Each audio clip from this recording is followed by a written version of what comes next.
નમસ્કાર. આજે તારીખ 18 એપ્રિલ 2026 શનિવારના રોજ સાંજે 5:30 કલાકે આત્મા હોલ, આશ્રમ રોડ, અમદાવાદ ખાતે હોમ કોમ્યુનિકેશન દ્વારા પુસ્તક પરિચય કાર્યક્રમનું આયોજન કરવામાં આવ્યું છે. આપ સૌનું સ્વાગત છે. સૌપ્રથમ આપણે પુસ્તક પરિચયમાં યુપીએસસી અને નેટના અભ્યાસક્રમમાં જે પુસ્તકોનો સમાવેશ થતો હતો એ પુસ્તકોના પરિચયના કાર્યક્રમનું આયોજન કર્યું હતું. હવેથી આપણે સાહિત્ય અકાદમી દિલ્હી પુરસ્કૃત જે પુસ્તકો છે એ શ્રેણીનો આપણે આરંભ કરીએ છીએ. તો એ પુસ્તક પરિચય અંતર્ગત સાહિત્ય સર્જક જોસેફ મેકવાનના પુસ્તક આંગળિયાત વિશે સાહિત્યકાર માન્ય શ્રી મણિલાલ હ પટેલ સાહેબ અને સાહિત્ય સર્જક મનુભાઈ પંચોળી દર્શક એના પુસ્તક સોક્રેટિસ વિશે માન્ય શ્રી મનસુખભાઈ સલ્લા સાહેબ વક્તવ્ય આપશે. તો ખૂબ તાળીઓના સન્માન સાથે બંને વક્તાઓને વિનંતી કે મંચ ઉપર પોતાનું સ્થાન ગ્રહણ કરે. આપનું સ્વાગત છે સર. આપ જાણો છો તેમ હોમ કોમ્યુનિકેશન દ્વારા છેલ્લા 13 વર્ષથી દિવંગત સાહિત્યકારોના જન્મદિન પુણ્યતિથિએ સાહિત્યિક વ્યાખ્યાનનું આયોજન થાય છે. તેમજ દર મહિને શબ્દજ્યોતિ શીર્ષક હેઠળ હયાત સાહિત્યકારના જન્મદિનની ઉજવણી થાય છે. સાથે સાહિત્યના વિશિષ્ટ કાર્યક્રમો જેવા કે સાહિત્ય પંચામૃત, સંસ્કૃત પર્વ, ગુજરાતી આત્મકથાના 150 વર્ષની ઉજવણી, પર્યુષણ સાહિત્ય પર્વ, સંત સાહિત્ય પર્વ, શબ્દ સંપદા અને પુસ્તક પરિચય જેવા કાર્યક્રમોનું આયોજન થાય છે. આયોજન થયેલ તમામ કાર્યક્રમો યુટ્યુબમાં સાહિત્ય વિમર્શમાં અપલોડ કરવામાં આવે છે, જેથી જે અહીંયા હાજર નથી રહી શક્યા એ લોકો આ કાર્યક્રમનો લાભ લઈ શકે. માતૃભાષા ગુજરાતીનું સંવર્ધન થાય એ મુખ્ય હેતુથી અને આજની નહીં પરંતુ આવનારી 20 વર્ષ પછીની યુવા પેઢીની નજર આપણી ભાષાના સાહિત્યકારો પર પડે, એ સાહિત્યકારોનો પરિચય થાય અને એ સાહિત્યકારોએ જે સાહિત્ય સર્જન કર્યું છે તેના તરફ એ યુવા પેઢીની વિશેષ દૃષ્ટિ પડે એ હેતુથી આ પ્રકારના કાર્યક્રમોનું આયોજન થતું હોય છે. સૌપ્રથમ આપણે વક્તાઓનું સ્વાગત કરીશું. હું માન્ય શ્રી પ્રફુલભાઈ રાવલ સાહેબને વિનંતી કે મણિલાલ હ પટેલ સાહેબનું સ્વાગત કરે. માન્ય શ્રી દલપતભાઈ ચૌહાણને વિનંતી આપ આવો અને મનસુખભાઈ સલ્લા સાહેબનું સ્વાગત.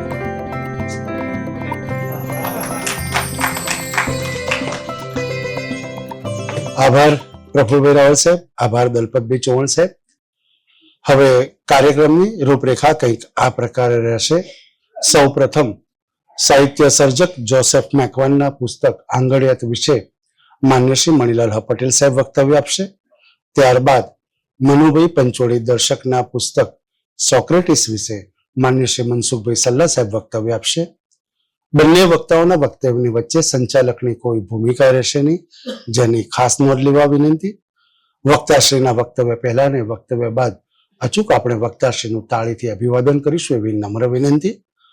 તો માન્ય શ્રી મણિલાલ પટેલ સાહેબને વિનંતી, આપ આવો અને વક્તવ્યનો પ્રારંભ કરો. સ્વાગત છે સર. નમસ્કાર આદરણીય સલ્લા સાહેબ, વડીલો, મિત્રો, પરિષદના પ્રમુખ શ્રી હર્ષદભાઈ, પ્રફુલભાઈ અને અન્ય મિત્રો, પરિચય અને આસ્વાદ લક્ષી વાત કરવાની છે. આંગળિયાતની જે છેલ્લી આવૃત્તિ છે એ આવૃત્તિમાં 20 લેખો મૂકેલા છે અને 10મું પુનર્મુદ્રણ છે. એ 20 લેખોમાંથી ચર્ચા કરવી હોય તો ઘણા લેખોની કરી શકાય, પણ આપણે વિવેચન અને મૂલ્યાંકનમાં એને અડીશું ખરા, એ પ્રદેશમાં જઈશું ખરા છેલ્લે, પણ એને કેન્દ્રમાં નહીં રાખીએ. એટલે કથાની વાત કરીશું. પહેલા સર્જકનો પ્રદેશ, પછી કથા, અને એ નવલકથા છે તો નવલકથાના કયા વિશેષો, અને એક નવલકથાકાર લેખે જોસેફ મેકવાનની એમાં કેવી દેણગી છે, એમણે કેવી રીતે કામ કર્યું છે. આમ તો એમની પ્રથમ નવલકથા છે. એમની લગભગ 12 નવલકથાઓ છે, એટલા જ 13-14 રેખાચિત્રોના સંચયો છે, 6 જેટલા વાર્તા સંચયો છે અને થોડા બીજા પુસ્તકો છે. એમનો પરિચય તો આપણને બધાને સૌ પહેલા 1984-85 એ વ્યથાના વિતક લઈને આવ્યા ને થયો, પણ એકદમ જુદો પરિચય હતો એ. એના પછી તરત જ બીજા વર્ષોમાં એમણે વાલના વલખા લખી અને થોડાક જ એના ગાળામાં લક્ષ્મણની અગ્નિ પરીક્ષા આવી, મારી બિલ્લુ અને જન્મ જલા. એટલે 4 વર્ષમાં એમણે રેખાચિત્રોના સંચયો સાથે 2 નવલકથાઓ આપણને આપી. આંગળીયાતને 1989 અકાદમીનો પુરસ્કાર મળ્યો. એના પહેલા પણ એના વિશે લખાયું અને પછી પણ લખાયું. વાત જરા એ કરવી હતી કે આપણે ત્યાં બંને જોશી હાજર હતા, ઉમાશંકર જોશી અને સુરેશ જોશી. અને 1984 જોસેફ મેકવાન વ્યથાના વિતક લઈને આવ્યા.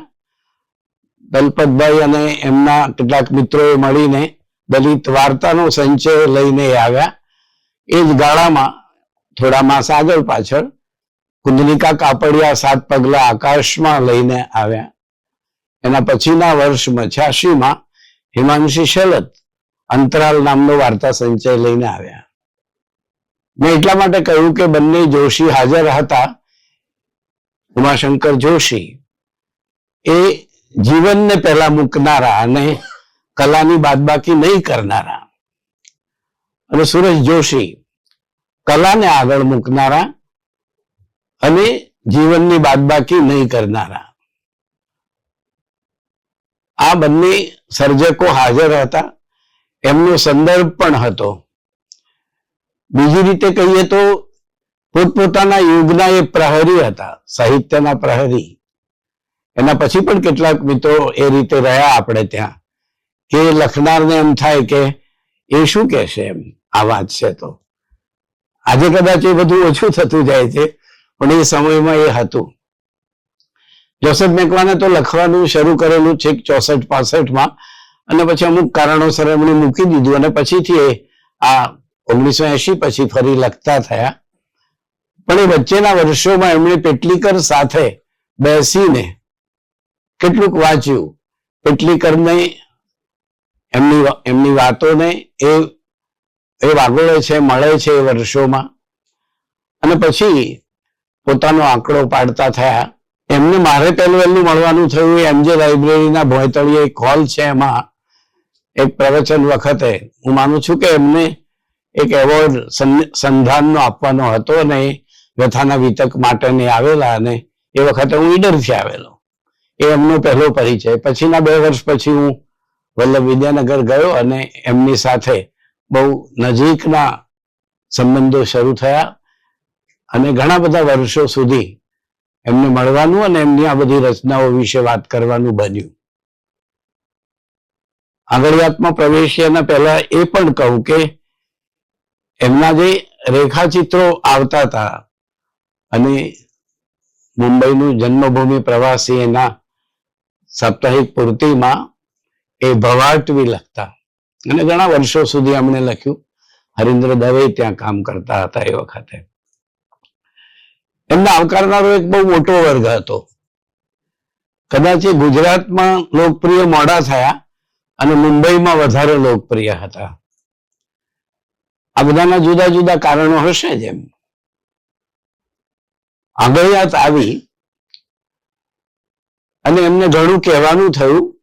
આંગળીયાત વિશે ઘણાને પણ ઘણું કહેવાનું થયું.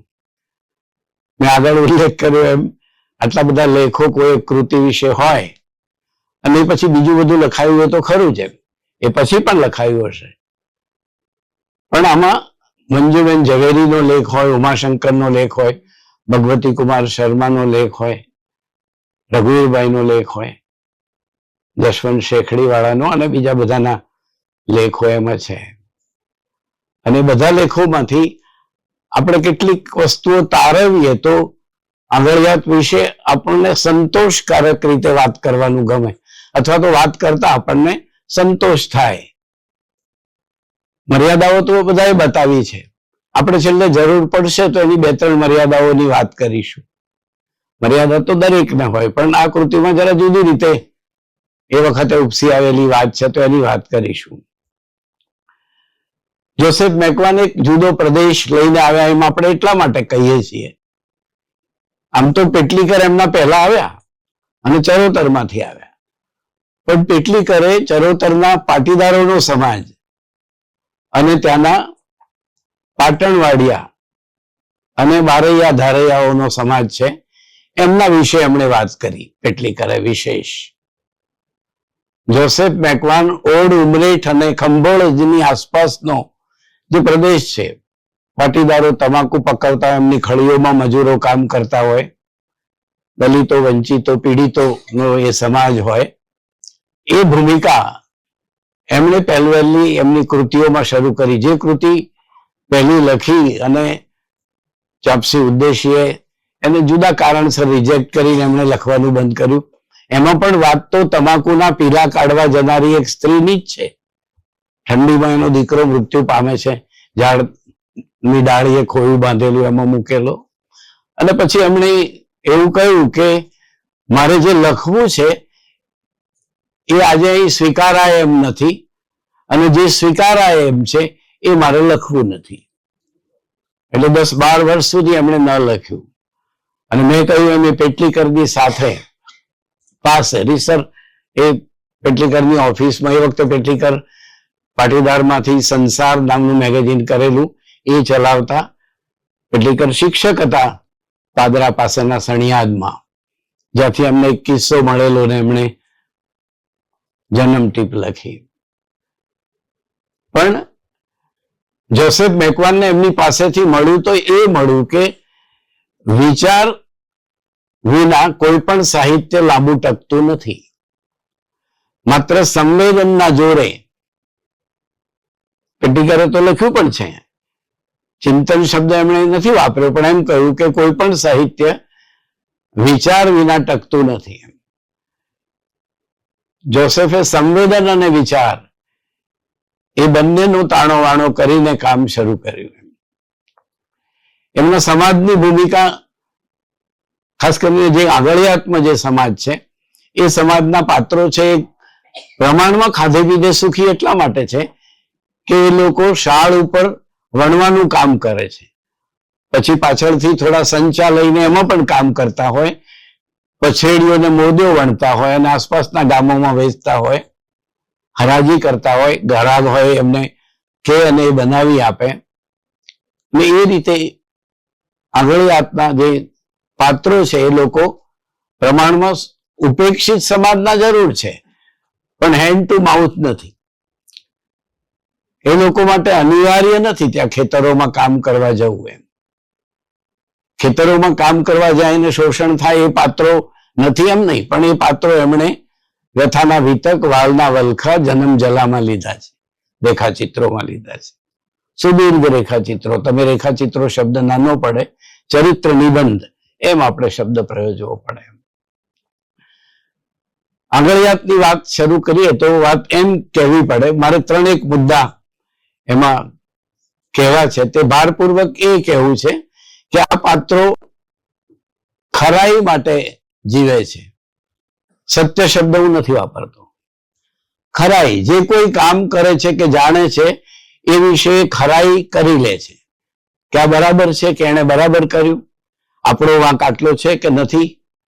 તો ખરાઈનો પહેલો સંદર્ભ છે. બીજો છે ખંતથી કરવું.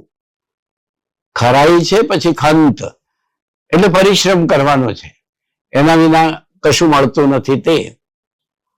અને પછી ખાખત એટલે ચીવટ રાખવી. એટલે ખરાઈ, ખંત અને મેં કહ્યું એમ ખાખત રાખવી.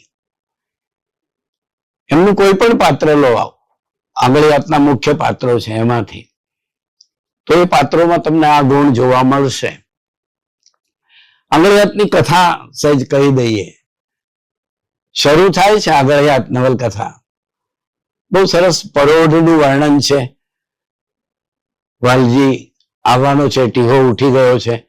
પહેલા પ્રકરણમાં ટીહો ને વાલજી બંને મિત્રો છે અને મોદીઓ વણીને વેચવા જાય છે, એનું આલેખન છે. પણ એ આલેખનમાં પ્રકૃતિનું સવારનું વર્ણન છે. ગામડું પહેલા 3 પ્રકરણમાં ચરોતરનું એક ગામડું અને એમાં જે ઉપેક્ષિતો પીડિતોનો વાસ છે, એની આસપાસનો જે સમય, એની આસપાસનો જે પરિસર છે એનું આલેખન એમાં છે.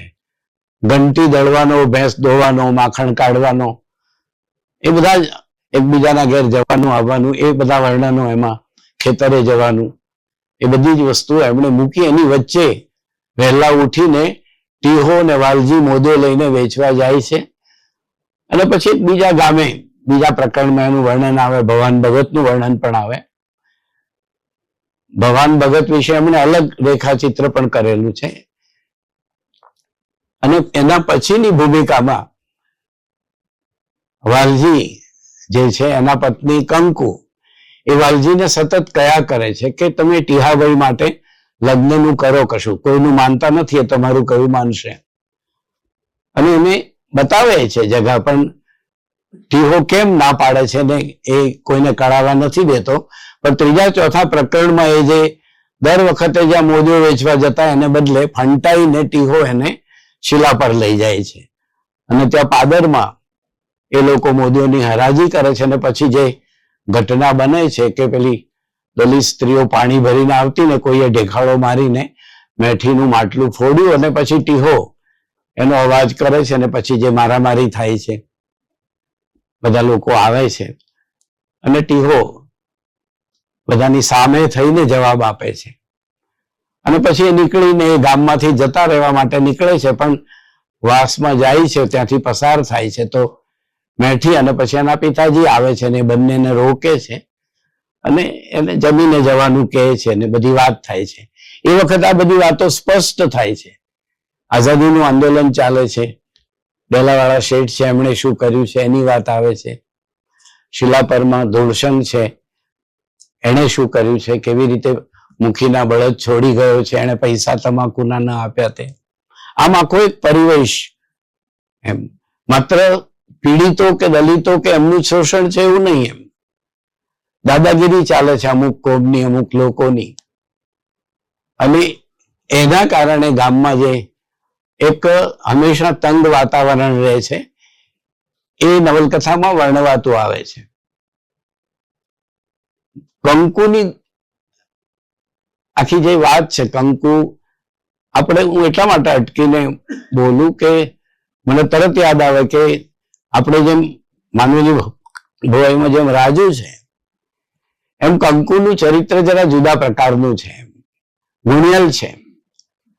વાલજીનું ઘર અને વાલજીને એને કેવી રીતે સાચવ્યા, કેવી રીતે કાકાનું ઘર, દાનો, દિયર, એ બધાની કેવી રીતે ખપચેટ કરે છે એનું વર્ણન એમાં આવે છે, સંવાદો આવે છે. એનાથી આગળ વધે છે પછી કથા. અને ફરીથી એ લોકો, એ દિવસે ખબર પડે છે આને, વાલજીને, કે ટીહાને મેઠી જોડે લગ્ન કરવું છે, પણ મેઠીના બાળ વિવાહ થઈ ગયેલા છે. પણ એને ત્યાં જવું નથી કે એનો પતિ ચૂથિયો છે, એ નશાખોર છે અને મારે કૂટે એવો છે. એ એક શબ્દ વાપરીને કહીએ તો ઉમાશંકરે એ શબ્દ વાપર્યો છે એની વાત કરતા, દુરિત છે, એ એમનો પ્રિય શબ્દ હતો, દુરિત. એટલે અસદ એનામાં ઠાંસીને ભરેલું છે. અને છેક ઉત્તરાર્ધ સુધી એ કેવી રીતે એને પજવે છે. એટલે બીજું ચરિત્ર નારીનું ઉપસે છે તે મેઠીનું ચરિત્ર ઉપસે છે. એટલે કંકુ અને મેઠી આ બે ચરિત્રો, અને ટીહો અને વાલજી. આમ આગળિયાત અડધે સુધી આવે છે 100 પાના, ત્યાં સુધીમાં આ ચારેય ચરિત્રો અને એ ચરિત્રોની જે કાર્યશૈલી છે, એમના વિચારો છે, ભવાન ભગતને એમાં ઉમેરીએ તો એ પોતાના સમાજ માટે શું કરવું, આજે સામેથી શોષણ કરે છે એ લોકો સાથે કેવી રીતે લડવું, કેવી રીતે નમતું નહીં જોખવું. વાલજી નમતું જોખવાના મતનો છે, ટીહો નમતું જોખવાના મતનો નથી, એટલે હંમેશા આક્રમક રહે છે. મેઠીને મેળવવા માટે એ લોકો એ ગામમાં તો લડાઈ થઈ છે, એટલે હવે ટીહો કે આપણાથી એ રીતે તો ન જવાય, એટલે રાત વરત ગોઠવીને એને લાવવાની યોજના કરે છે, પણ એમાં સફળ જતા નથી અને સામા પક્ષના લોકો એમને મારે છે અને એમાં ભાગી જતા ગાડી અથડાય છે, આંબાની ડાળ વાગે છે વાલજીને અને વાલજી વધારે ઘાયલ થાય છે અને મૃત્યુ પામે છે. એ પ્રસંગનું આલેખન, અને એ વખતે એના મૃત્યુ વખતે એનું શવ ઘરે આવે છે ત્યારે કંકુ જે રીતે બધાના કહેવાથી સજી ધજીને તૈયાર થાય છે, લગભગ ડાગળી ચૂક થઈ ગઈ છે એના જવાથી, અને બહુ સરસ આલેખન છે. અને પછી એ તૈયાર થઈને શવ આગળ જઈને જે વાલજીને સંબોધીને બોલે છે અને પછી જે મરસ્યા ગવાય છે. નવલકથાના મધ્યમાં આ ઘટના આવે છે અને આપણે સ્વસ્થ રીતે ન વાંચી શકીએ એટલી લાગણીશીલતા છે એમ. અલબત્ત મરસ્યા ગવાય છે એમાં સવિશેષપણે એ વાત આવે છે, અને જે રીતે તમે એકલા મૂકીને ચાલ્યા ગયા, મને અધ્વચ મૂકી, કે એ જે બધી વાત કંકુ બધા લોકો છે એને બોલે છે અને બીજી સ્ત્રીઓ જે રીતે ડુસકે ચડે છે એનું આલેખન છે. અહીંથી આ પાત્રોની ભૂમિકા આપણને બીજા પાત્રોની ભૂમિકા એમાં ઉમેરાતી લાગે ધીમે ધીમે. ટીહાને સમજ પડે છે જીવનની, પણ ઝડપથી કહીએ તો બને છે એવું પછી કે 6-8 માસ તો બધું ચાલે છે બરાબર. કંકુને શોકમાંથી આવતા વખત લાગવાનો છે, ભવાન ભગત અને બધા, પણ ટીહો પછી વાલજીના જવાથી લગભગ અડધો થઈ જાય છે. એને કશામાં રસ નથી રહ્યો. એને તો બાપનું ઘર છે આપેલું, જમીન છે, આવક છે, સારી રીતે વણી જાણે છે અને એકલો છે, પણ એ પછી વાલજીના ઘેર બહુ જતો નથી. તમે જુઓ કે એનું લોકાપવાદની લોકો બહુ ચિંતા કરે છે કે પોતાનો મિત્ર ગુજરી ગયો છે અને રોજ એ જાય તો એની જુવાનજોત પત્ની છે, એટલે લોકોને વાત કરતા વાર ના લાગે. એટલે ભવાન ભગત એને સંકેત કરે છે કે તારે થોડી ખબર તો રાખવી જોઈએ. પણ એક વખતે 6-8 માસ વીતી ગયા પછી ભવાન ભગત દરખાસ્ત મૂકે છે. પહેલા તો આ લોકો ટીહાની વાત કરે છે કે એને ગમે ત્યાં, પણ ટીહો ના પાડી દે છે કે મારે ઇવન મેઠીના ભાઈ ભાભી આવે છે અને વિનંતી કરે છે કે અમે ત્યાં પૈસા આપી દઈશું અને અમારી તૈયારી છે, તમે હા પાડો એમ. પણ એ હા પાડતો નથી ટીહો. એ કહે છે કે જે દિશામાં મારો મિત્ર, જે મારું સર્વસ્વ હતો એ ન રહ્યો, એ દિશા જ મારા માટે બંધ થઈ ગઈ છે, તમે ભૂલી જાઓ મેઠી હવે. અને બીજી બાજુ મેઠી છે એ એવું ઈચ્છે છે કે એ સિવાય મારી કોઈ ગત નથી એમ.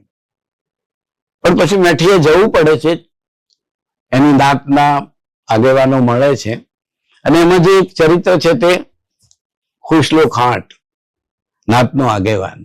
અહીંથી એક બીજી વસ્તુ ઉમેરાય છે કે શોષણ કરનારો માત્ર એક વર્ગ નથી એમ. સ્ત્રીનું શોષણ તો મજૂરીની રીતે પણ થાય, શારીરિક રીતે પણ થાય, બીજી રીતે પજવીને પણ થાય, પણ એના સમાજના આગેવાનો એને કેવી રીતે ફરજ પાડે છે. ખુશલો ખાંટ જે ભાષા વાપરે છે અને એને મજબૂર કરે છે સાસરે જવા માટે, ને એ જાય છે અને પછી ચૂથિયાના મિત્રો અને ચૂથિયો એને કેવી રીતે પજવે છે એ પણ એક કથા ચાલે છે. અને આ બાજુ ભવાન ભગત એક દરખાસ્ત મૂકે છે, કે છે બધાને એકલા બોલાવીને, અને એ દરખાસ્ત એવી છે કે ટીહાએ એને ન કરવું હોય તો ન લગ્ન કરે, પણ પહેલા ઠેકાણું પાડીએ તે કંકુનું પાડીએ. એટલે બધાને આશ્ચર્ય થાય છે કે એમના મનમાં શું છે એમ. કંકુની દરખાસ્ત તો એવી છે કે ટીહો કંકુની નાની બહેન જોડે લગ્ન કરે તો સારું એમ. પણ કંકુ પછી સાવધ થઈને એ કહે છે કે ના, એ એટલા માટે ના કહે છે, અહીં પણ પેલો લોકાપવાદ એના મનમાં છે. એ એવું માને કે પોતાની બહેનનું ઓથું લઈને, એટલે કે દાનજી જોડે પરણાવવાની, એના દિયર જોડે, કાકાનો છોકરો દિયર છે, તો પણ એ ના પાડે છે. ટીહો કહે છે કે આપણે એવું કરીએ કે તમારી બહેનની સગાઈ, લગ્ન દાના જોડે કરાવીએ એમ. તો તરત જ મેઠી કંકુ ના પાડે છે. તો આપણને આશ્ચર્ય થાય, પણ કંકુ પછી ખુલાસો કરે છે એમ કે હું મારી બહેનનું અથું લઈ અને આ બધું કરું છું, એવું થાય બે બહેનો એક જ ઘરમાં શોક થઈએ અને કાલે કશું થાય તો લોકાપવાદ થાય, એટલે એ ના પાડે છે. અંદર વાંચીએ તો એ વધારે ઊંડાણથી જરા સારી રીતે રજૂ થયું છે. કથા એવી છે, સંવેદન પ્રધાન કથા હોય ત્યારે એની વાત કહેવાનું બહુ ફાવે નહીં. વિચારો હોય તો આપણે ફટાફટ પ્રસંગો ને ઘટનાઓ રજૂ કરીએ, પણ અહીં તો પાત્રો મળીને વાત કરે છે સવાર સાંજ બપોર રાત, અને એ રીતે કથા ધીમે ધીમે આગળ ચાલે છે. પછી દાનજી જોડે અંતે ભગતના કહેવાનું એનાથી જુદું હતું. તે હતું કે કંકુએ દિયરવટું કરવું જોઈએ અને દાના જોડે એનું લગ્ન થવું જોઈએ, પુનર્લગ્ન થવું જોઈએ. એ જ્ઞાતિમાં એ નવી વાત નથી. એમ એ પ્રકરણો પણ સારી રીતે વર્ણવાઈને ચાલે છે અને કંકુ સંમત થાય છે. એને એક દીકરો છે જગદીશ, જગો. એ મોટો થતો જાય છે અને અંતે એક ઉલ્લેખ આવે છે કે જગદીશને પહેલા ગમતું નથી કે એની બા છે કંકુ છે એ આ રીતે દાના કાકા જોડે લગ્ન કરે, અને ગમતું નથી જેમ સમજણો થાય છે એમ. પણ છેક ઉત્તરાર્ધમાં એને ખબર પડે છે કે દાના કાકા જેવો બાપ હોય તો ધન્ય થઈ જવાય. અને એનું કારણ કદાચ એ જાણે કે નથી જાણતું, એ નવલકથાકારે નથી કહ્યું, પણ બીજા લોકો, એક બે લોકો જે જાણે છે તે એ છે કે કંકુએ દિયરવટું ભલે કર્યું હોય, પણ એને એની સાથે પત્ની બનીને નથી રહી. લોકાપવાદ ટાળવા માટે થઈને એને લગ્ન કર્યું, પુનર્લગ્ન કર્યું છે. પછી ઉત્તરાર્ધમાં ફરીથી ડેલાવાળા જે વાલજી નું મરણ થયેલું ને કેસ થયેલો, એમાં 3-4 પટેલોને સજા થયેલી, એનું વેર રાખીને એ લોકો એમની જોડે કેવી રીતે શોષણ કરતા, એ કથા પણ ઘણી વચ્ચે આવે છે. ધોળસંગ કેવી રીતે ડેલાવાળાના બળદ છોડાવી જાય છે, તમાકુના પૈસા નથી આપ્યા તો. આ બધી વિગતો આવતી જાય. કથાના ઉત્તરાર્ધમાં વળી વધારે ઘટ્ટ રીતે ઘટનાઓ બને છે ને એમાં મેઠીનો પ્રવેશ વધારે છે. ચૂથીઓ એને મારે છે ને પછી આ લોકોને ઘણી વિનંતીઓ કરે, પણ ગામમાંથી ખુશલો ખાંટને માનતા નથી.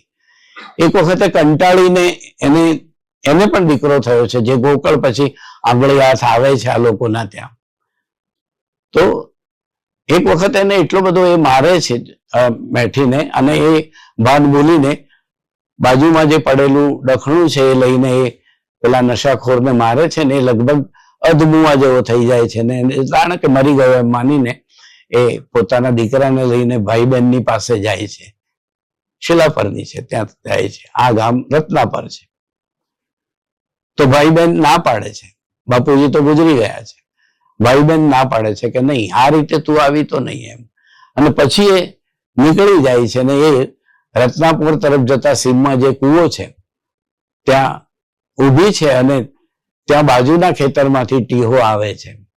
આ પ્રસંગને આપણે ત્યાં ઘણા લોકોએ ફિલ્મી શાહી ગણ્યો છે, ગોઠવેલો ગણ્યો છે.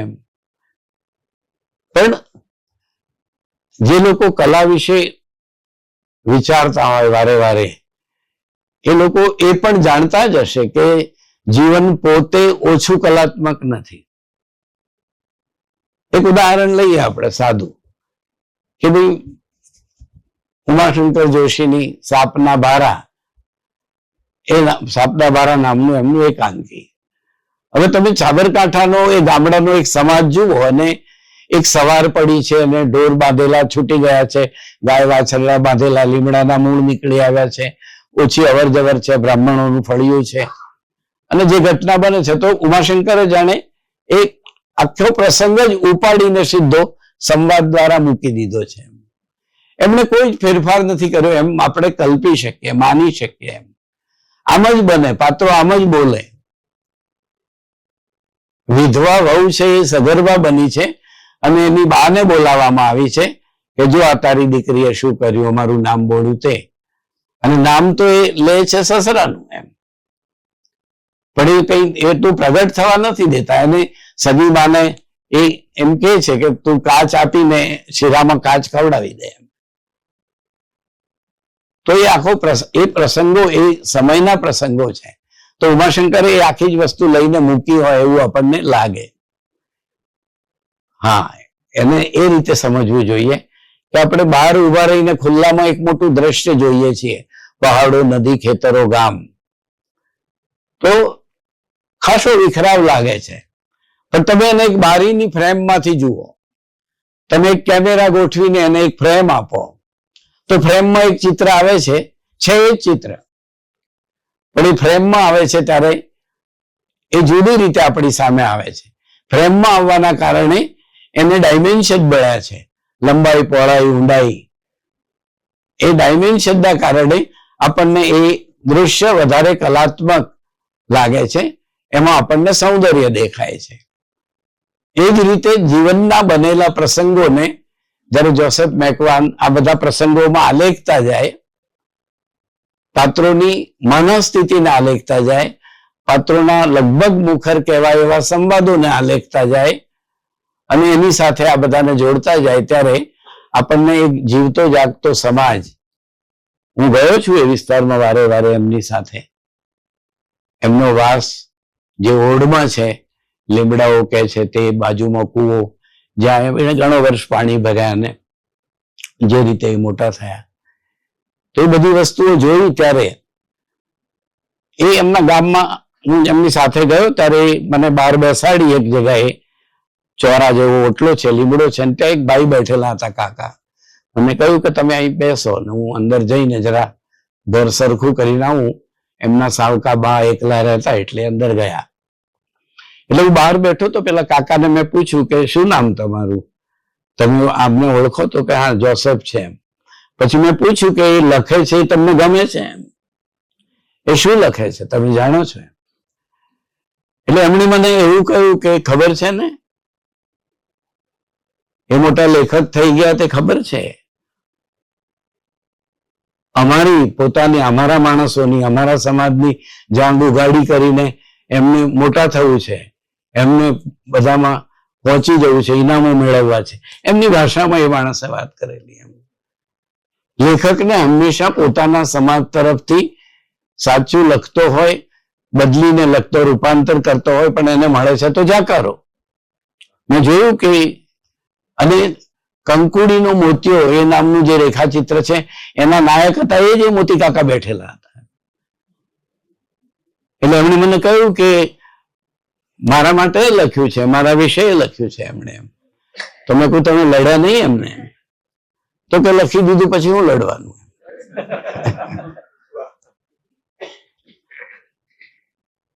પછી બધો વિસ્તાર જોયો અને એવા ઘણા પાત્રોને મળવાનું પણ થયું હશે, પણ એનો તાળો મેળવવા માટે હું આ નથી કહેતો. હું તો એ પાત્રોનું એમને રૂપાંતર ખાસું કર્યું છે. એટલા માટે પણ એમ કહી શકાય કે સંપૂર્ણપણે સત્ય નથી હોતું. એમણે કહ્યું કે મેં કલ્પનાનો આમાં જરા પણ પ્રયોગ ઉપયોગ નથી કર્યો, પણ એવું નથી. તમે લેખન કરવા બેસો છો અને વાક્યો આવે, ભાષા આવે છે, ત્યારે એમાં બદલાવ તો જરૂર આવે છે. એટલે વાસ્તવિકતા બરાબર છે, સામાજિકતા તમે આલેખો છો ત્યારે એ સમાજના વાસ્તવનું આલેખન આવે, એના દ્રશ્યો આવે, રિવાજો આવે, એના સારા માઠા પ્રસંગો આવે, એમાંથી પાત્રો ઉભા થાય, સમાજ ઉભો થાય. એ એમણે સારી રીતે કર્યું છે. એટલે આપણે કહ્યું કે ભાઈ સરસ્વતીચંદ્રના લેખક છે, એક એવો સમાજ લઈ આવ્યા જે સંસ્કાર સમૃદ્ધ અને આપણી પરંપરાઓ અને સંસ્કૃતિનો સમાજ છે તે લઈ આવ્યા હોય. મુનશી આવ્યા તો એમણે આપણો સોલંકી વંશ અને એ સમયના રાજા રજવાડાનો એક આખો માહોલ હતો એ લઈ આવ્યા. અને પછી પન્નાલાલ આવ્યા, પેટલીકર. પન્નાલાલમાં બીજા બધા સમા એ રીતે મેઘાણી સમેત એમ તો એક ગામડું જુદું લઈ આવ્યા.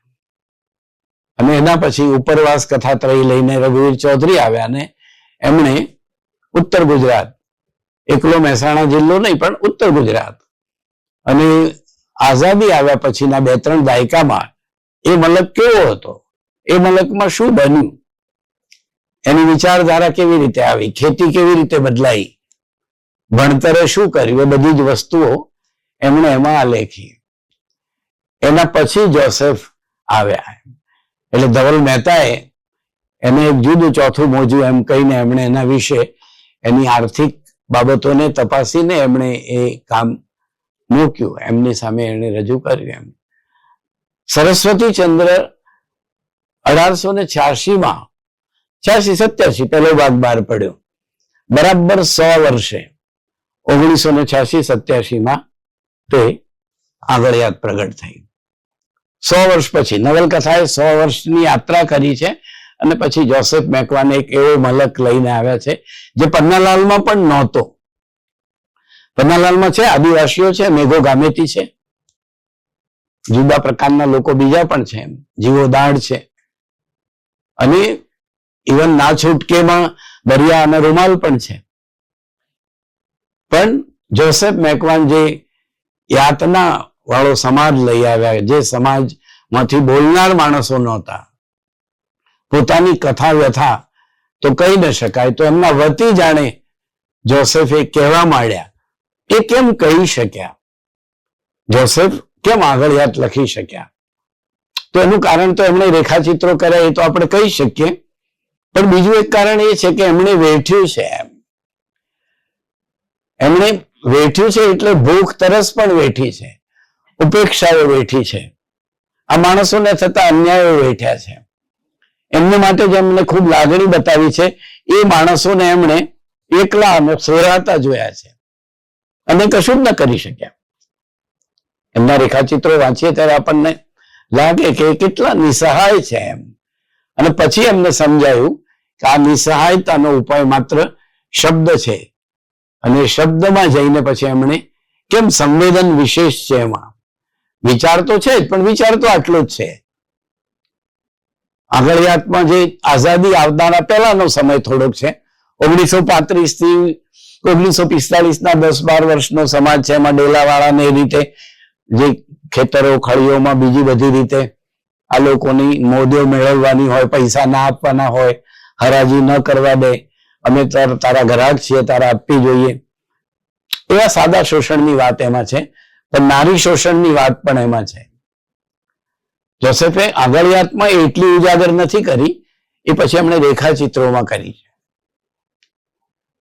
તો આજે પોતે વેઠેલું છે એ એમને આલેખવા માટે જે રેખાચિત્રમાં નહોતી જગા મળતી, તે મોકળાશ એમને આગળિયાત, મારી પરણેતર, મનખાની મીરાત, આ બધામાં, આજન્મ અપરાધીને, એ બધામાં એમને મળી. નવલકથામાં એમને એક વિશાળ પટ ઉપર એ કામ કરી શક્યા. નવલકથાના ઉત્તરાર્ધમાં, પૂર્વાર્ધમાં મેં એમ કહ્યું એમ કે આઝાદી પૂર્વે પણ આ સ્થિતિ છે એમની. અને અહીં પણ તમે જુઓ કે નવલકથા શરૂ થાય છે ત્યારે વાલજી અને ટીહો બંને ગયેલા છે શિલા પર, પણ જે લડાઈ વહોરી લે છે એ તો મેઠી માટે થઈને ટીહો વહોરી લે છે, મારઝૂડ થાય છે ને એ બધું બીજા પ્રકરણથી આ શરૂ થયું છે.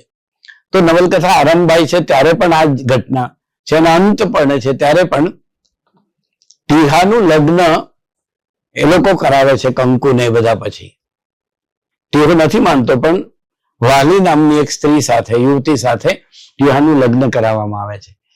જેને ટીહાએ જીવનમાં ઘણું બધું વેઠ્યું હતું, પણ કશું બાકી ન રહી જવું જોઈએ, એટલે પત્ની આવે છે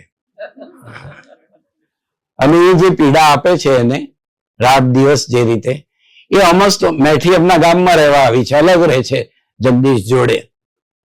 એ પણ સંચાનું કામ કરતી થઈ છે, વણાટનું કામ કરાવતી થઈ છે. એને આવકના કોઈ પ્રશ્નો નથી, એને બચત કરી છે. પણ આવનારી સ્ત્રી તો એમ જ સમજે છે કે આ એકલ માણસ હતો, એટલે એ કયા જ કરે છે કે તે એનું ઘર ભર્યું એમ, તું એનું જ ઘર ભરતો રહ્યો એમ. કંકુ ને બધા એને ગમે એટલું સમજાવે તો 2 દિવસ એને સારું લાગે અને પછી કશું જ નહીં એમ. એટલે જે માલીનું અસદ હતું ને માનવીની ભવાઈમાં, એ માલીથી વાલી એમ, એ અસદ અહીં પણ આપણને દેખાય. જે અસદ બીજા પાત્રોમાં ઓછું છે એ જાણે બાકી રહી જતું હોય એમ.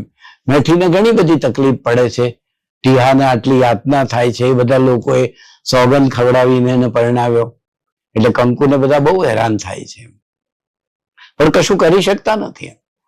એ વર્ણનો આપણે વાંચીએ ત્યારે આપણને એ પાત્રો, એ મનેખોની, એ માણસોની સમજણ અને નિસહાયતા, એટલે વિધિની કઠોરતા જે છે ને, તે આ નવલકથામાં ધીમે ધીમે અંત સુધીમાં બરાબર ઉઘડે છે. એટલે માનવીની ભવાઈની જેમ આ કૃતિમાં પણ એના 4 મુદ્દા કહીએ મહત્વના, તો તે આ છે. અને જે બીજી પણ આપણી નવલકથાઓમાં હોય તે એ છે કે દરેક પાત્રને બદલે હું માણસ કહું, વ્યક્તિ, દરેક વ્યક્તિએ 4 પ્રકારનો સંઘર્ષ કરવો પડે છે જીવનમાં. પહેલો સંઘર્ષ છે તે પોતાની જાત સાથેનો છે. આ કરવું છે, આ નથી કરવું, આમ થાય ન થાય, મારે કરવું જ પડશે. જુદા જુદા કારણોસર એને કરવું પડે.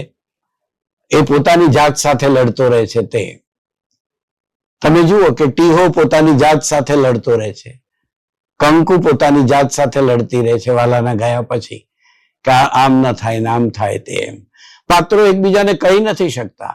કોઠાસૂઝ વાળા પાત્રો છે, આ મહત્વના છે તે. અને ભવાન ભગત જેવું પાત્ર જે છે, થોડાક સંકેતો મૂકીને એમને કહે છે ખુદ ભવાન ભગતનો દીકરો કેવી રીતે પીડાદાયક મૃત્યુ પામે છે ને એ અંતે એ પણ કેવી રીતે ચાલ્યા જાય છે. પણ આ પહેલી વાત એ છે કે વ્યક્તિએ પોતાના સાથેનો સંઘર્ષ, એટલે હું એને કહું કે જાત સાથેનો સંઘર્ષ છે. બીજો સંઘર્ષ છે તે વ્યક્તિએ પોતાના સગા સાથેનો, કુટુંબી સાથેનો, કુટુંબ જીવનમાં કુટુંબ સાથેનો સંઘર્ષ કરવો પડે છે. આ પાત્રો પણ કુટુંબ સાથેનો સંઘર્ષ કરે છે, જેમ કે ટીહો લગ્ન પછી, અને બીજા પાત્રો જીવિકાચી કે બધાનો સંદર્ભ છે.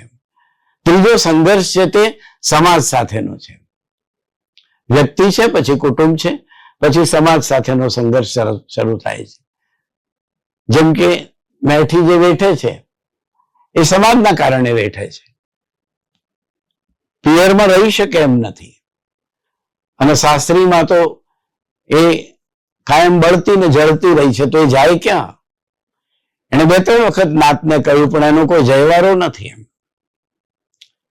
એટલે આપણે ત્યાં જૂના વખતમાં એક કહેવત બ્રાહ્મણોમાં પણ હતી એમ, કેમ કે દીકરીને અગ્નિદાહ દેવો ના પડે, કેમ કે સમાજ છે ને એમ. ધીરુભાઈ ઠાકરે એમના સંસ્મરણોમાં લખેલું છે, એમની બેન સંદર્ભે લખેલું છે, કેમ કે એને દાહની જ કઈ ચિંતા નથી. એ તો સમાજ છે ને આપણો એમ, દરેકનો એ કામ એ કરે છે. તો મેઠી એનું ઉદાહરણ છે કે એને સમાજે ઓછી નથી પીડી, ઓછી નથી રંજાડી. અને એ બાઈ એવી છે કે પડછાયો પણ, એનો પડછાયો પણ કોઈને ન નડે એની કાળજી એને પહેલા દિવસથી રાખી છે. એના ગોળા ઉપર પેલું પથ્થર પડ્યો અને જે ઘટના બની અને એનું માટલું ફૂટીને પલળી ગઈને ઊભી છે ને ટીહો એને બચાવવા જઈને ઊભો છે કે કોણ છે એમ કરીને બૂમ પાડે, અને પેલો પટેલ કહે છે કે હું છું. કેમ, શું છે? એટલે પેલો કહે છે કે તારી માએ આ સંસ્કાર આપ્યા છે. ને ત્યાં પછી ધીંગાણું શરૂ થાય છે તે. અને પછી એ લોકો નીકળી જવાના છે, મીઠી આગળ આવે છે અને કહે છે કે મારા ગામમાંથી તમે ભૂખ્યા ના જઈ શકો. તો આ મારા ગામમાંથી એમ, અમારા ગામમાંથી તમે ભૂખ્યા જાઓ જમવા ટાણે, એ કેવું લાગે? તો આપણી જે સંસ્કૃતિ છે, આપણી જે પરંપરા છે, તે કોઈ એક જ કોમમાં છે એવું નથી એમ. દરેક જ્ઞાતિ જાતિને પોતાની આ પરંપરા છે તે. તો ત્યાંથી માંડીને છેક છેલ્લે એ આંખે દેખતી બંધ થાય, ગોકળ દવા કરાવે, પેલો કઝિન જગદીશ દવા કરાવે, ને તે છતાં એ દેખતી નથી થતી. અને પછી એને જે વાલી ટીહાની આવેલી વહુ એ મેઠીને જે કોસે છે ને જે એના પર કટાક્ષ કરે છે, એનાથી એ બહુ દુઃખી થઈ ગઈ છે ને એ મૃત્યુ પામે છે. એ રીતે કંકુની દશા થાય છે. પણ હું વાત કરતો હતો કે સમાજ તાવે છે તે, સમાજ સાથેનો સંઘર્ષ, સમાજની સત્તા સાથેનો સંઘર્ષ બીજી રીતે ઉમેરીએ. અને સમાજની સત્તા એમ રાજ સત્તા સાથેનો સંઘર્ષ એ પણ આ ત્રીજા ક્રમમાં જ આવે. કે માનો કે કેસ થાય બીજું કશું થાય, તો આ પાત્રોનો ત્રીજો સંઘર્ષ છે તે છે. અને વ્યક્તિએ ચોથો સંઘર્ષ કરવાનો છે તે હંમેશા નિયતિ સાથેનો છે. બહુ જ મહેનત કરીએ, બધું જ કરીએ અને નસીબ આપણને આપે કે ન આપે એમ હંમેશા એ કસોટી કરતી હોય છે નિયતિ. વિધાતા બહુ ક્રૂર છે. કાંતે પણ કહ્યું છે, ઊંડાણોમાં પડી સૂઈ જતો નિષ્ઠુર પ્રાણ કાલ. આ સમય છે એ નિષ્ઠુર પ્રાણ છે. એ પ્રાણથી બહુ નિષ્ઠુર છે. કસોટી બહુ કરે છે. ચક્રવાકી આવું કે, ચક્રવાક આવું કે. તો તમે જુઓ નિયતિની કઠોરતા કાંતે ખંડકાવ્યોમાં કહી. પન્નાલાલે માનવીની ભવાઈમાં ને મળેલા જીવમાં ઓછી કસોટી થાય છે, જીવી અને કાંચીની એમ. કાલિદાસે તો દુષ્યંત અને શકુંતલાને જુદા રાખીને કસોટી કરી હતી એમ. પ્રેમાનંદ નળ અને દમયંતીને પણ જુદા રાખીને કસોટી કરી હતી. પણ એના પછીના વર્ષોમાં એક પન્નાલાલ નામના લેખક આવ્યા. એમણે બે પાત્રો, બે પ્રેમીજનોની કસોટી સામ સામે ઘર રાખીને એક કુવા ઉપર, ભર્યા કુવા ઉપર તરસા રાખીને કસોટી કરી એમ. તો અહીં પણ એ પ્રકારની કસોટીમાંથી આ પાત્રો, તો સત્તા જે કસોટી કરે છે એના કરતા પણ નિયતિ બહુ કસોટી કરે છે પછી એમ. તો આ પાત્રો, આ નવલકથાના પાત્રો વૈયક્તિક સંવેદન અને વૈયક્તિક સંવેદનામાં જીવવા માટે થઈને સંઘર્ષ કરે છે, કુટુંબનો સંઘર્ષ કરે છે, સમાજ અને સત્તા સાથેનો, અને છેવટે નિયતિ આગળ તો હારી જવાનું હોય છે.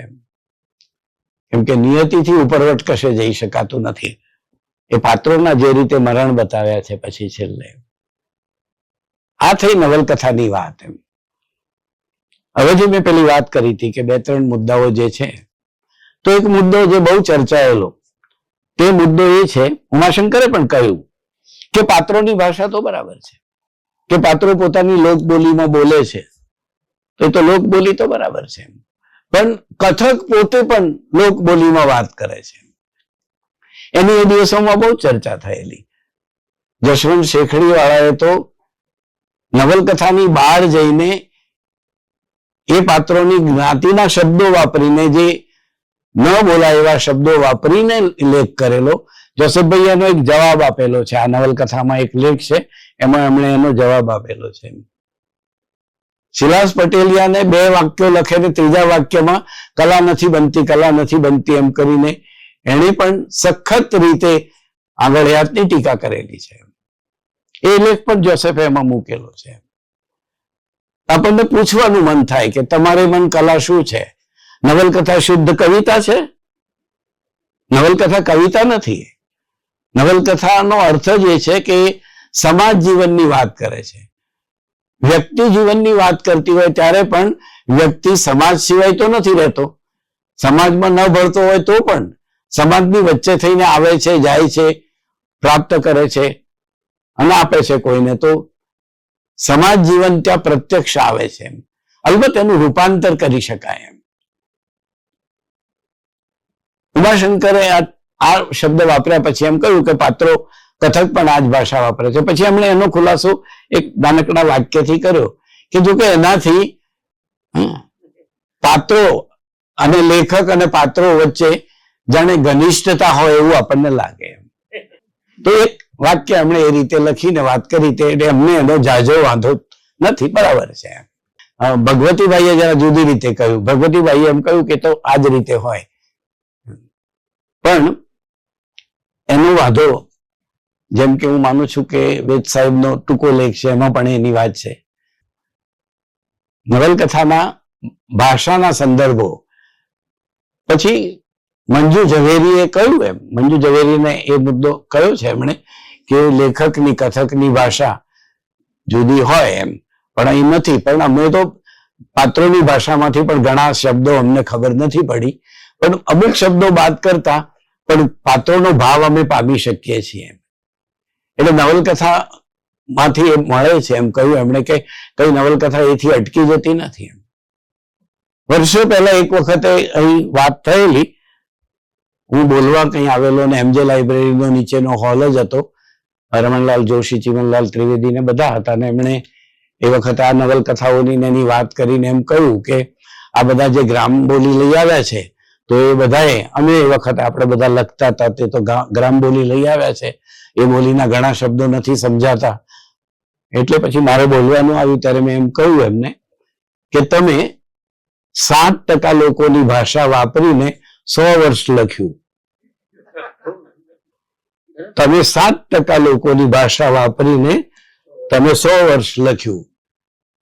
એટલે આપણી એલિસ બ્રિજની ભાષા, મેં કહું ત્યાં પાલનપુરનો પેલો માણસ છે ગામડે બેઠેલો, અથવા તો ડાંગનો આદિવાસી છે, એ કેવી રીતે સમજવાનો છે? એ લોકોએ તમને કોઈ દિવસ કહ્યું કે તમે શબ્દકોશ બનાવી આપવાનો જુદો એમ? પછી મેં કહ્યું કે હજુ તો થોડાક જ આવ્યા છે, હજુ તો ઘણી જ્ઞાતિઓમાંથી ઘણા લેખકો આવશે અને પોતાની ભાષા લખશે. તમને જરૂર પડે તો તમે શબ્દકોશ બનાવો એમ. એ લેખકોએ જેને માટે લખ્યું છે એમને પહોંચે છે, ધેટ્સ ઇનફ એમ. પણ એ જુદો મૂળ હતો એ વખતે, અને જુદી રીતે મેં એનો જવાબ આપેલો. એ આંગળી હાથમાં એટલા માટે સંકલન નથી એમ એમણે કહ્યું હશે, પણ મેં તમને કથા એટલા માટે કહી કે તમે જુઓ કે બધા પાત્રોના સંબંધો, બનતી ઘટનાઓ આમ લિનિયર રેખાંકિત કરીએ અથવા તો રૈખિક ગતિમાં બધું બને છે. એમાં કોઈ પણ જગાએ કોઈ જગા વધારે રોકાતી હોય એવું મેં ફરી વાંચી હમણાં, તો મને એવું લાગ્યું નથી કે આગળિયાતમાં આપણને વસ્તુ સંકલન, હા અંતે એવું લાગે આપણને થોડુંક કે લેખકે સમેટવામાં થોડી ઉતાવળ કરી હોય, ફટાફટ પાત્રો બીમાર પડ્યા, મર્યા, આમ થયું તેમ થયું, એ વસ્તુ બની એમ. પણ એવું બની શકે, પણ એના કારણે તમે આખી વસ્તુ સંકલના ઉપર ચોકડી ન મારી શકો. વસ્તુ સંકલના ક્રમશઃ ઉઘડતી જ આવે છે, અને મેં કહ્યું એમ અંતે પાત્રો એક નિયતિ સુધી આવે છે, અને આખું એક જીવનનું ચિત્ર આપણી સામે એમણે મૂકી આપ્યું, એક આખો પ્રદેશ વિશેષ આપણી સામે મૂકી આપ્યો. એક છેલ્લી વાત કરીને પૂરું કરું, તે એ છે કે કોઈ પણ ઉત્તમ કૃતિ છે અથવા સારી નવલકથા છે કે સારી કૃતિ, સાહિત્યની રચના છે, એ કેમ સારી છે? તો એ પોતાના સમાજની ગઈકાલ, પોતાના સમાજનો વ્યતીત આલેખે, પોતાનો વર્તમાન આલેખે, વર્તમાનની સમસ્યાઓને આલેખે, અને આવતીકાલનો નિર્દેશ કરવા ચાહે. તમને આગળિયાતમાં એ મળે. એ કહે છે કે આઝાદી આવ્યા પછી પણ આપણે તો આ જ રહેવાનું છે. ગાંધીજી ભલે કહેતા હોય એમ એ શબ્દો ટીહાના મુખમાં અને પછી ભવાન ભગતના મુખમાં મુકાયેલા એ શબ્દો છે એમ. તો આ એક મહત્વની વાત. બીજી વાત એ છે કે કોઈ પણ સાહિત્ય કૃતિ લાંબા સમય સુધી ત્યારે ટકે કે જ્યારે જીવનના મૂલ્યોની વાત કરતી હોય એમ. તો આમાં પણ તમને જીવનના મૂલ્યોની વાત આગળિયાતમાં દેખાય કે જે સત્ય છે, જે પરિશ્રમ છે, જે સંબંધનું જગત છે ને એ જે લાગણીઓથી ટકે છે, એની વાત એમણે એમાં બરાબર આપણી સામે મૂકેલી છે. વસ્તુ સંકલના છે એમ ભાષા સમરસના પણ કૃતિ માટે બહુ મહત્વની છે. ચોસઠભાઈની ભાષા ઘણી ખેડાઈ આ નવલકથા લખવાના ગાળામાં અને એના પછી પણ એમ. એટલે આ નવલકથામાં ક્યાંક સંકલનામાં આપણને એવું લાગે કે આમ થયું હોત તો સારું, પણ એ આપણને મારી પરણેતરમાં કે મનખાની મીરાતમાં ઓછું લાગે એમ. અલબત્ત એમની કથાઓ બહુ જુદી ન પડે એ રીતે લખાઈ છે. જાણે પાત્રનું નામ બદલાય છે, થોડી ભાષા બદલાય છે, થોડા પ્રસંગો બદલાય છે, સમાજમાં જે કહેવાયું નહોતું એ ફરી કહેવા માંગતા હોય એમ એમણે ઘણું ઘૂંટ્યું પણ છે. પણ આમ સરવાળે જોઈએ તો એમના રેખાચિત્રો, વાર્તાઓમાં પણ થોડીક વાર્તાઓ, પન્ના ભાભી જેવી વાર્તાઓ, અને આ નવલકથાઓમાં આપણે જોઈએ તો એમણે ચરોતરનો એક વિશિષ્ટ ઉપેક્ષિત એવો એક વિશેષ સમાજ છે, એના 100 વર્ષની વાત આપણી સામે પછીની કૃતિઓમાં એમ થઈને આપણી સામે એમણે મૂકી. આ આંગળિયાત છે ગુજરાતી સાહિત્યની પહેલી દલિત નવલકથા છે, એ તો ખરું જ એમ. એના પછી મારે ઉલ્લેખ કરવો જોઈએ કે નવલકથામાં પછી ઓછું કામ થયું. એક દલપતભાઈએ 4 નવલકથા આપણને આપી તે મલક અને ગીધ અને રાશવા સૂરજ અને અત્યારે મને આપી તે બપોર મેં હજુ નથી જોઈ. પણ એ નવલકથાઓ સાચા અર્થમાં દલિત નવલકથાઓ છે. હું માનું છું કે દક્ષા દામોદરાની પણ દરેક નવલકથાઓ છે. બાકી તો ઘણું બધું લખાતું હોય, પણ એમાં લલિત અને દલિત બંનેનું એવું મિશ્રણ જોવા મળે આપણને. એટલે ગુજરાતીમાં જોસેફ, દલપત અને દક્ષા દામોદરા એ ગુજરાતી દલિત નવલકથાની એક ભૂમિકા આપણી સામે મુકાતી આવી છે. આ કૃતિઓ વિશે હજુ વધારે વાતો થતી રહેશે, એટલી ગુણવત્તા એ કૃતિઓ ધરાવે છે. હું અહીં મારી વાત પૂરી કરું છું. આપ સૌનો આભાર.